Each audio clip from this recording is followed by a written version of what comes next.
ကြတော့သွားစေးကအပြန်ညဘက်နဲ့မိုးချုပ်သွားတာ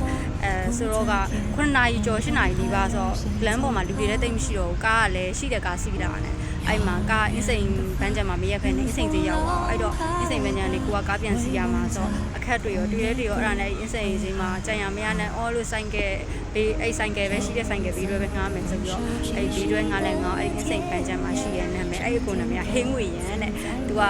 လေအခါတဲ့အင်းစိန်ဘန်းချံအထိပဲဆိုပြီးတော့အစကတော့ခေါ်ခဲ့တာ2000ပဲပေးရတယ်ပြီးတယ်ပြီးတော့အင်းစိန်ဘန်းချံနေပြီးတော့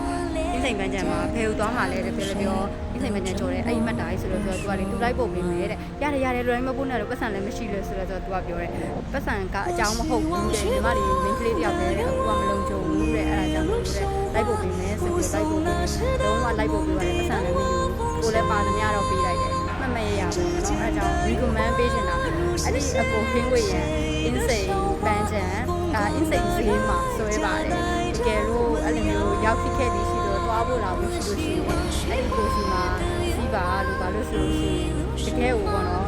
လောကကြီးမှာလူကောင်းတွေလည်းရှိရဲအဲ့လူကောင်းတွေရတယ်ပဲappreciate လုပ်တာခံရတဲ့တယ်ပေါ့နော်သူ့ဘဝလေးလူကောင်းတွေရဲ့ဘဝလေးကိုမြင်စိတ်ပြီးတင်တယ်လို့ထင်တယ်အဲ့ဒါကြောင့်မို့တို့ဒီနေ့တို့ဒီကွန်မန့်ပေးတာပါသူကပုံမမဟုတ်ဘူးတခြားသူကူညီထားတဲ့တွေလည်းရှိတယ်သူကတော်တော်ကောင်းတဲ့သူပါအဲ့ဒါကြောင့်မို့လို့သူ့ဘောနော်ကဲလို့ကိုယ့်ဘက်ကကူညီနိုင်တာရှိရဆိုလို့ရှိရင်အဲ့လိုမျိုးသူ့ရဲ့စီးပွားရေးလေးကိုကူညီပေးပြီးတော့စီးပေးစေချင်ပါတယ်ဟင်းဝေရန်လို့ခေါ်ပါတယ်သူ့ရဲ့ဖုန်းနံပါတ်ကတော့